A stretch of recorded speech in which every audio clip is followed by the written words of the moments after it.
मैं अपने आप को दोषी मान रहा हूँ इसलिए कि कांग्रेस के सीनियर लीडर हरक सिंह रावत ने आखिर अपने आप को किस बात के लिए दोषी ठहरा दिया? हरक सिंह रावत अब किस बात को लेकर पछतावा कर रहे हैं? हरक सिंह रावत की बातों के क्या मायने हैं? ये सब आपको आगे बताएंगे, लेकिन उससे पहले समझिए हरक सिंह रावत बिसात किस तरह बिछा रहे हैं। असल में हरक रावत केदारनाथ का उपचुनाव लड़ने के मूड में हैं, ऐसी चर्चाएं हैं। इसीलिए इन दिनों वो कांग्रेस के तमाम कार्यक्रमों में शामिल हो रहे हैं और उनके निशाने पर सीधे सीधे धामी सरकार है। अब जब विधानसभा का सत्र शुरू होना है तो उससे पहले भी हरक ने हल्ला बोला है। गैरसैंण में जो विधानसभा सत्र हो रहा है, मैंने देखा है कि जब से भारतीय जनता पार्टी की सरकार प्रदेश में बनी है, विधानसभा सत्र से केवल खाना पूर्ति हो रही है।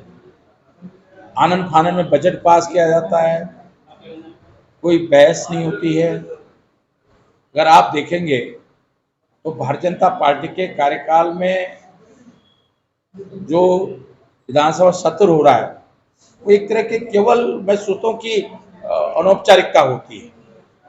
जो बहस होनी चाहिए, जो जनहित के मुद्दों पे काम होना चाहिए। आज प्रदेश का नौजवान जिस तरह भर्ती घोटाले हुए इस प्रदेश के अंदर, हरक सिंह के तेवर ये बताते हैं कि वो भले ही अभी सदन के सदस्य ना हो, लेकिन केदारनाथ उपचुनाव के जरिए वो सदन का रास्ता जरूर तय करना चाहते हैं। दूसरी ओर सत्र से ठीक पहले कांग्रेस विधायक दल की बैठक भराड़ीसैंण में हुई। सरकार को घेरने की रणनीति इसमें बनाई गई। सड़क से सदन तक सरकार पर कैसे प्रहार करने हैं, क्या क्या सवाल पूछने हैं, इन सब पर बारीकी से चर्चा हुई और इस चर्चा के केंद्र में धामी सरकार की नाकामियां ही रही। दूसरी ओर हरक के ये सवाल भी वाजिब हैं। और गैरसैंण केवल खाना पूर्ति के लिए राजधानी बनाया गया।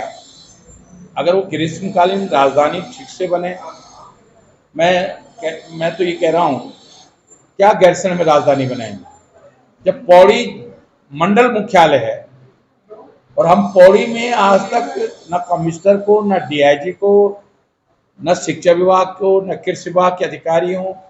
जो मंडल के अधिकारी हैं, जब से उत्तराखंड बना है तब से मंडल के अधिकारी पौड़ी में कितना रहते हैं। जब मंडल के अधिकारी, कमिश्नरी के अधिकारी पौड़ी में नहीं रह रहे, अपने मुख्यालय में नहीं रह रहे हैं, हम क्या उम्मीद करते हैं कि गैरसैंण में जो है वहां राजधानी बनाकर वहां कोई अधिकारी रह सकता है। हरक के ये सवाल उत्तराखंड की अब तक की तमाम सरकारों से हैं, लेकिन जवाब शायद ही मिल पाए। दूसरी ओर हरक ने अब ये भी मान लिया है कि बीजेपी की सरकार में मंत्री रहते हुए उन्होंने भी गलती की, वो दोषी हैं, उन्होंने उत्तराखंड की जनता के लिए 5 साल में कुछ नहीं किया। सोचता हूँ कि ये सरकार बिल्कुल युवाओं की उपेक्षा कर रही है।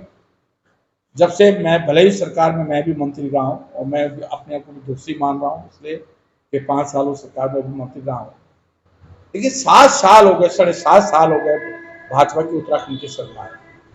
7.5 साल में कितनी नौकरियां लगी हैं लोक सेवा आयोग से, अन्य चयन आयोग से, आप बताएं कि क्या लगे। हर नौकरी में भर्ती घोटाला हो। उत्तराखंड में अगर कोई रिकॉर्ड बना है भर्ती घोटाला का तो ये भारतीय जनता पार्टी की सरकार में घोटाला का।